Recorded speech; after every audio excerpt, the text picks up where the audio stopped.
One quiet Sunday in Victorian London, sometime in the 1800s, two men are on a casual stroll through the streets. Mr. Utterson, a lawyer, often takes these walks with his friend and relative Mr. Enfield, but today, as they pass a particular doorway, Mr. Enfield recalls a violent incident he witnessed in the early hours of the morning. A hideously unpleasant man who he describes as displeasing and downright detestable tramples over a little girl, knocking her down and leaving her there screaming. Shocked by this behavior, Mr. Enfield and a crowd of passers-by surround the man and force him to pay a hefty sum to the girl's family. After ducking into the doorway that Mr. Enfield pointed out earlier, he comes out with a check signed by a well-known and respected man, Dr. Henry Jekyll. Although they suspect he might have forged his signature on the check, the unpleasant man, named Edward Hyde, waits with the crowd until the banks open and they are assured the check is valid.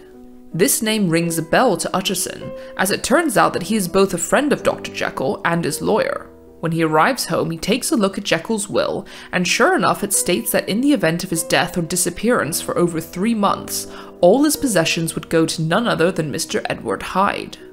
These instructions are very worrying for Utterson, so he pays a visit to a mutual friend of Jekyll, Dr. Lanyon, to ask his advice.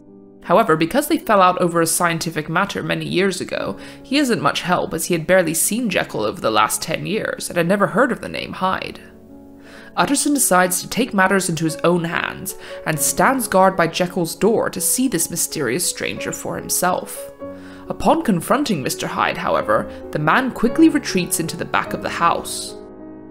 Utterson then questions Jekyll's butler, Poole, who confirms his fears that Hyde has complete access to the entire house and his servants. Not long after, Utterson is invited to a dinner party hosted by Dr. Jekyll, so he takes the opportunity to stay behind and investigate his strange relationship with Mr. Hyde. However, Jekyll is clearly uncomfortable discussing him and asks Mr. Utterson to drop it, which he does for the sake of their friendship. After the dinner party, almost a year passes without any news, until one night in October when a maid witnesses the gruesome murder of Sir Danvers Carew, a well-respected member of Parliament. Although he escapes, the murderer is identified as the despicable Mr. Hyde.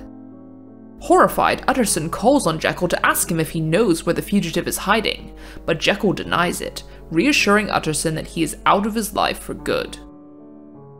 Now that Hyde has vanished from society, Jekyll returns to his old self, hosting parties, socializing with friends, and seemingly lighter and happier in general.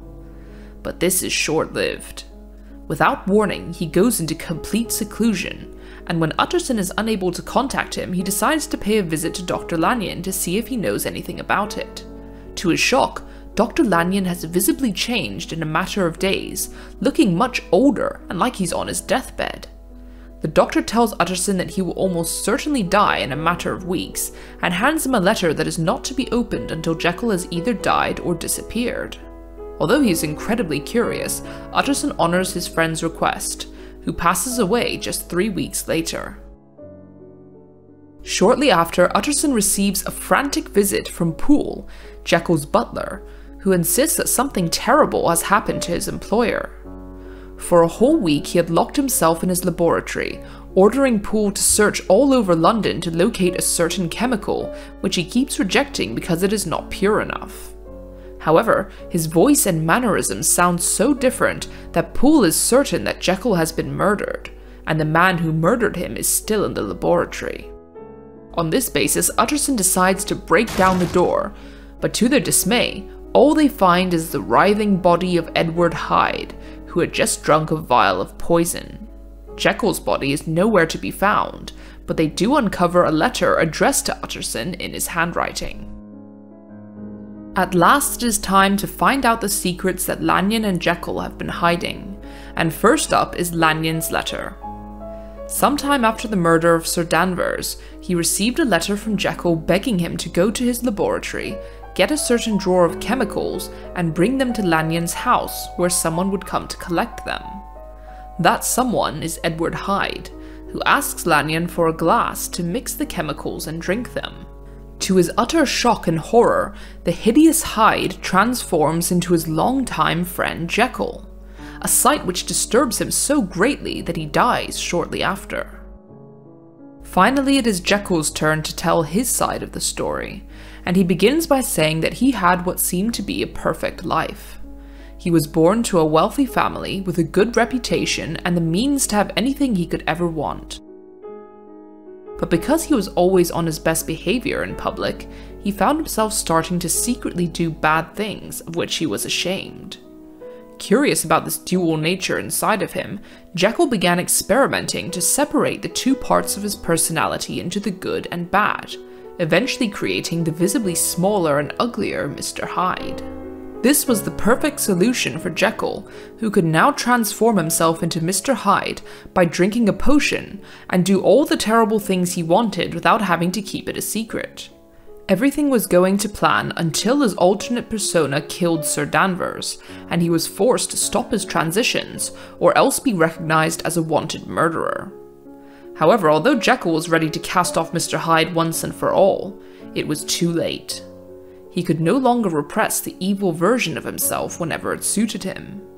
One day, while sitting in the park, he was shocked to discover he had transformed into Mr. Hyde without drinking the potion. Trapped in the body of a fugitive, he had no choice but to hide in a hotel and write to Dr. Lanyon for help, which is how he came to witness Jekyll's secret. Hyde now controls more and more of Jekyll's life, as the original potion he concocted is no longer strong enough to bring him back.